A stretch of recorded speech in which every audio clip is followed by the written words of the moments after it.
പ്രിയമുള്ളവരെ, സ്നേഹക്കൂട്. അപ്പോൾ ഇത് നിങ്ങൾക്കൊക്കെ അറിയാം, വേഴാമ്പലാണ്. ഇത് കൂർഗിൽ ഞാൻ താമസിച്ച റിസോർട്ടിനോട് ചേർന്നുള്ള കാട്ടിലാണ് ഞാനതിനെ സൈറ്റ് ചെയ്തത്. കാട്ടുപോത്ത്, ധാരാളം മാൻകൂട്ടങ്ങൾ റോഡിൻ്റെ ഇരുവശങ്ങളിലും. മൈസൂർ വഴി ബന്ദിപ്പൂർ, മുതുമല, മസിനഗുഡി വഴിയുള്ള യാത്രയിലാണ് ഈ മനോഹരമായ കാഴ്ചകൾ.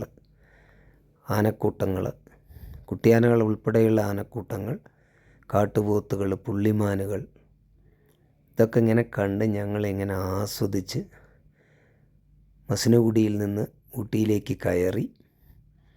അങ്ങനെ ഇന്ന് ഊട്ടിയിൽ ഞങ്ങൾ രാത്രി സ്റ്റേ ചെയ്ത് നാളെ പാലക്കാട്ടേക്ക് പോരും.